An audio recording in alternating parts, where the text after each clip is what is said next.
इस तरह की शुरुआत की ये बोल के कि मालेगांव शहर में अलग अलग तरीके से लोगों को तोड़ा जाता था, लेकिन बिरादरी को कभी कोई फायदा नहीं पहुंचाया।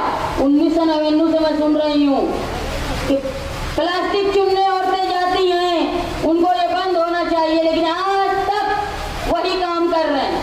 एक बार ये तमाशा लाए उनके बेटे कि मैं कालीन की इंडस्ट्री लाऊंगा ताकि लोग औरतें घर बैठे रोजगार करें। बहुत कालीन बना, गया भी कहीं, लेकिन उसके बाद इलेक्शन जीतने के बाद ना कालीन दिखा ना कालीन बनाने वाला दिखा। इस तरह लोगों को डराया जाता है। मैंने ये सुना कि यहाँ पर कुरैश बिरादरी की बड़ी तादाद में लोग रहते हैं, तो एक बात याद रखो, हर बिरादरी को एक जैसे हुकूक हो, एक जैसी नुमाइंदगी हो, इसके लिए मुसलसल निहाल साहब ने कोशिश की। मैंने इस इलाके में देखा जहाँ गौसू मेंबर थे, जनता दल के हार्ड वर्कर, वहीं ईसा दादा भी थे, वहीं हबिया मेंबर भी थे, वहीं सईद टाटा भी थे, और यही बिरादरी के रफीक कुरैशी हो। इन लोगों को निहाल साहब ने ताकत पहुंचाई ताकि सब लोगों को रहनुमाई मिले। अब मैं सुनती हूँ कि लोगों के साथ डराने का काम किया जाता है। कोई जानवर लाता है तो खबरी इनके ही होते हैं, जो पुलिस वालों को खबर देते हैं, उसका भी नाम मैं बता सकती हूँ। वो टीम आती है, वो टीम इनके जानवर पकड़ के लेके जाती है, उसके बाद उनसे तोड़ी भी होती है, करने वाले भी यही होते हैं। अगर तुम इनको फायदा पहुंचाओगे तो ये ताकतवर होकर तुमको बहुत डसेंगे। ये याद रखे कुरैश बिरादरी, इन्होंने हमेशा तुमको तकलीफ दी है। आप समझो कि साथी निहाल अहमद साहब के वक्त में ये जानवर पकड़े जाना, ये इस तरह की तकलीफ हुआ करती थी क्या? आज बड़े बड़े लोग बैठ के फैसला कर ले रहे हैं, लेकिन मैंने देखा है जिनके जानवर पकड़े जाते हैं, जिनके ऊपर केस होता है, उनके घर औरत के जेवर बिकते हैं और वो बेचारे परेशान रहते हैं। इसलिए इन लोगों की बातों में मत आओ, इनको ताकत मत पहुंचाओ। अगर तुमको इज्जत से पेशे के हिसाब से धंधा करना है तो उसकी हिफाजत सिर्फ हम ही लोग कर सकते हैं। न मुफ्ती साहब तुम्हारी हिफाजत कर सकते हैं इन लोगों से, और न इनको तुम इतना ताकतवर होने दो, वरना तुमको ये बुरी तरह और डसेंगे। आज आप देखो प्लास्टिक वालों का क्या हाल है। प्लास्टिक कारखाने वाले, गिट्टी कारखाने वाले, वो भी बिरादरी के नाम पे जोड़े जाते थे, लेकिन आज उनका हाल ये है कि उनसे 20,000 रुपया हफ्ते के नाम से लिया गया, पावर चोरी के नाम से, और जैसे ही इलेक्शन आया 20-20 लाख रुपए का उनको बिल मिला है। और ये बिल मिलने के बाद इतना परेशान है वो लोग कि एक कलीम राकेल वाला तकरीबन 1 महीने से जेल में है, क्योंकि उसको 10 लाख रुपए भरने पड़ेंगे, उसके बाद वो छूटेगा। तो ये जहाँ कुरैश बिरादरी को फंसा के मजबूर करेंगे, उसी तरह जिस तरह प्लास्टिक कारखाने वालों को आज 20-20 लाख रुपए का जुर्माना, लोग जेल में परेशान हैं, और वो प्लास्टिक चुनने वाली औरतें आज भी वही काम कर रही। तो बिरादरी के नाम से अगर तुम्हारे टुकड़े होंगे तो यकीन जानो तुम कम ताकतवर होंगे, और ऐसे गुंडे लोग तुम्हारे सर पर बैठे रहेंगे। आज जरूरत ये है कि हमको मुस्तकबिल का सोचना। अगर तुम ये समझते हो हम ही एक ऐसे लोग हैं जो तुमको कानूनी तौर पे कोंडवाड़ा बना कर देंगे, जो जहां तुम तुम्हारे जानवर हिफाजत से रख सको, जहां तुमको पुलिस आकर परेशान न करे, हम ही वो लोग हैं जो तुमको लाइसेंस बना कर दे देंगे, जो 1 नंबर में तुम अपने जानवर काट सको। हम ही वो लोग हैं जो बड़ी मार्केट है ना, उसको देने वाले भी साथी निहाल अहमद साहब थे, जो सर्वे नंबर 100 में जाके स्लाटर हाउस बना। ये यहाँ इसलिए खाली किया गया था कि इज्जत से जो लोग छोटे छोटे 4 चाक की गाड़ी पे बेचते हैं कुरैशी लोग अपना माल, वो वहाँ दुकान लगाकर इज्जत से कारोबार करे। लेकिन ये भी जानते हैं कुरैशी लोग कि कौन वो बनने नहीं दे रहा है, वो ठेका किसने लिया है।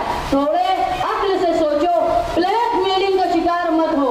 अगर तुम ब्लैकमेलिंग का शिकार होंगे तो ये समझ लो ये ताकतवर होकर तुमको और तकलीफ देंगे। आज मालेगांव के लिए मुस्तकबिल तो सोचने की बात है। आज यहाँ औरतें जो बेरोजगार हैं, मामूली कीमत पर मामूली पैसे पे काम करती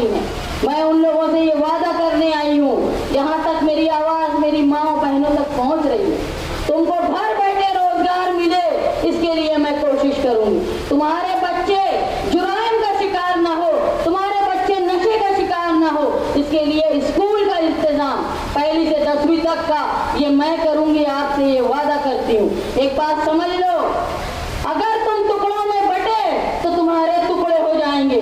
तुम्हारा काम है कि तुम इत्तेहाद हो और मुस्तकबिल की तरफ सोचो। यही मत सोचो कि अगर हम गैर कानूनी काम कर रहे तो हमारे बच्चे भी वो करें। तुम ये सोचो कि हमारे बच्चे भी ऑफिसर बने, बड़े पैमाने पे काम करे, बड़े एक्सपोर्ट करे। छोटा छोटा मत सोचो। ये लोग तुमको गैर कानूनी काम में फंसा के रखेंगे क्योंकि इनको हफ्ता खाना है तुमसे। पुलिस से इनकी सेटिंग होती है, तुम्हारे ही दरमियान के इनके दलाल हैं जो इनको खबर पहुंचाते हैं।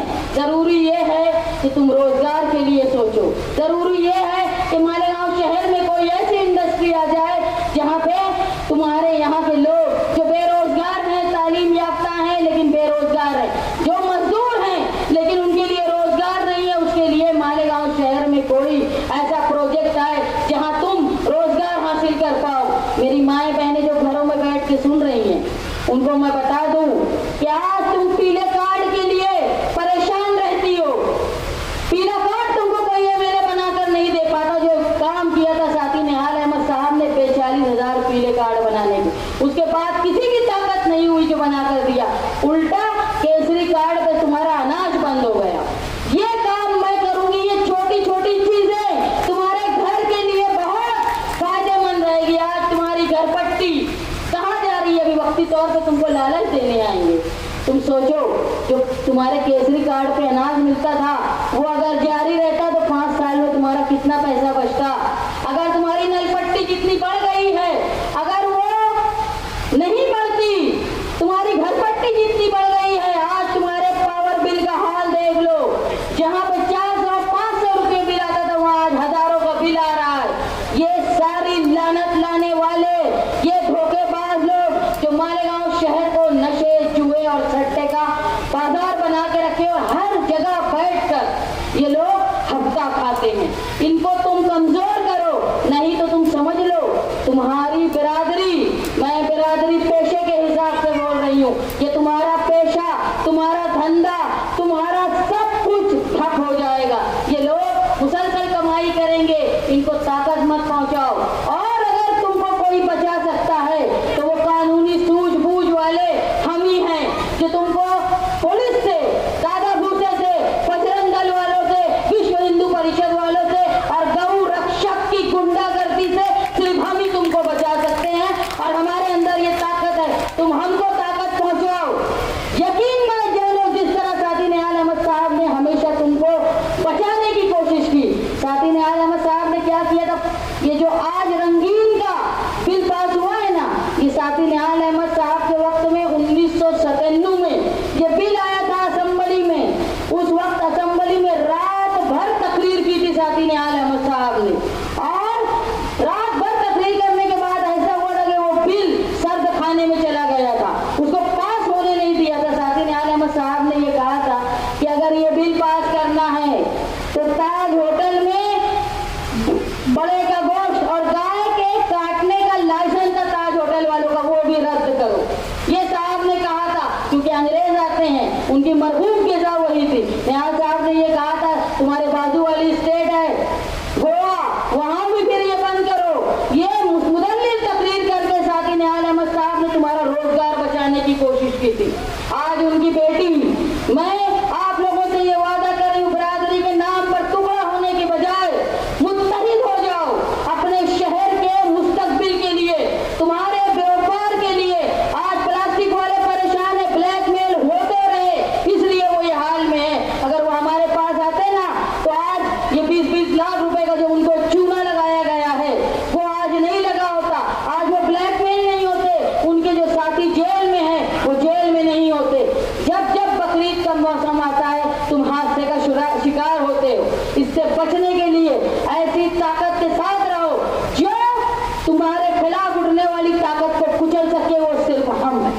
आपसे मैं ये वादा करती हूँ कि आपके रोजगार की बका के लिए, आपके घरों की बका के लिए, आपके बच्चों के बेहतर मुस्तकबिल और तालीम के लिए, आपकी सेहत व सफाई के लिए जो महकमा, जो हॉस्पिटल हमारा बेकार हो गया, करने के लिए। और दुख की बात यह है, मैं जिस इलाके में खड़ी हूँ ये इस्लामपुरे से लगा हुआ इलाका है।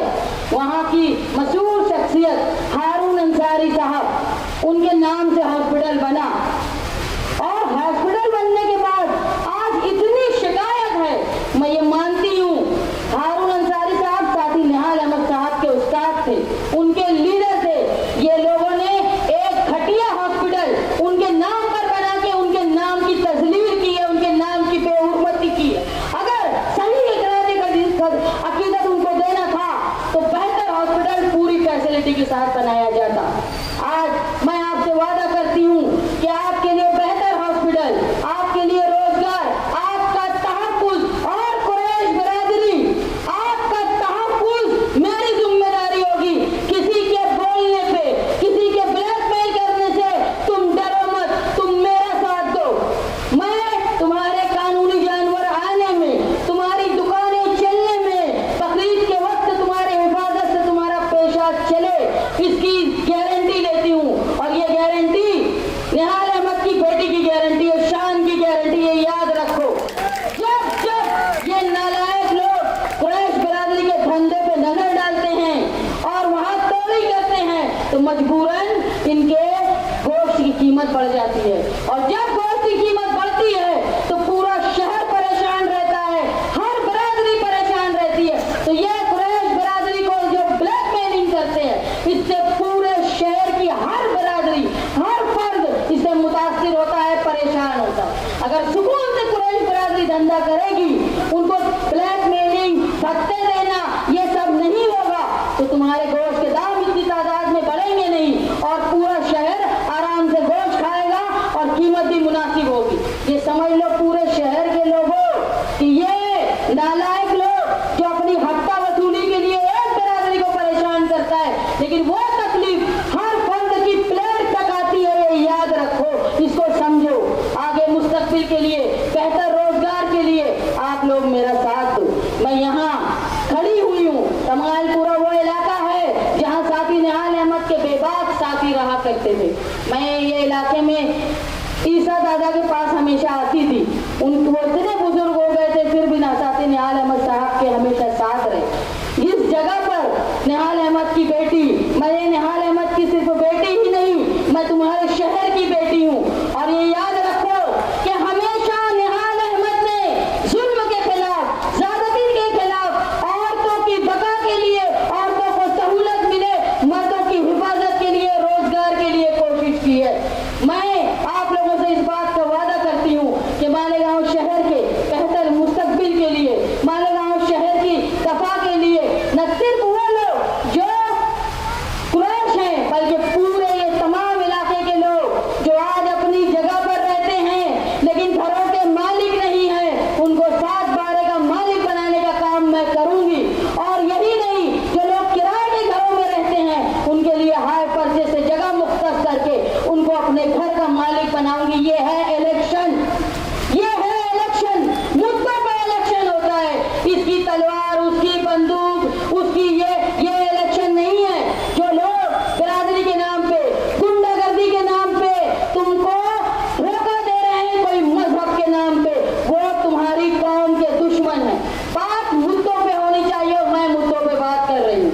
आपसे इस बात का वादा कर रही हूँ कि आने वाले वक्त में आप मेरा साथ दो।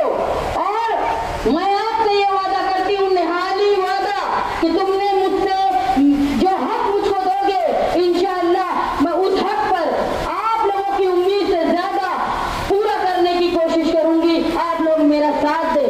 जो इलेक्शन 20 तारीख को हो रहा है उसमें मेरी निशानी साइकिल है, वो साइकिल जो साथी निहाल अहमद साहब चलाया करते थे। मेरी माएँ बहनें जो घरों में मेरी बातें सुन रही हैं, मैं आपसे वादा कर रही हूँ, आपका तहफ़्फ़ुज़, वो जो नशे का कारोबार करने वाले लोग हैं जिनकी वजह से आज बहन बेटी का बाहर निकलना मुश्किल हो गया है, उसको खत्म करा के आप लोग हिफाजत से घरों के बाहर निकले, इसकी गारंटी मेरी होगी।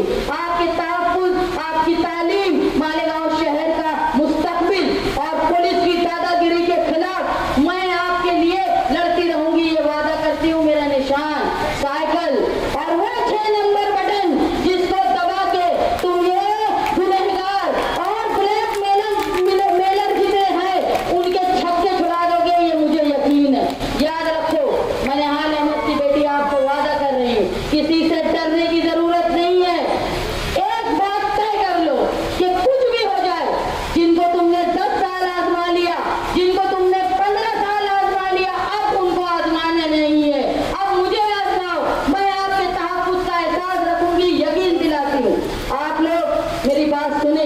और मैं ये उम्मीद करती हूँ कि 20 तारीख के दिन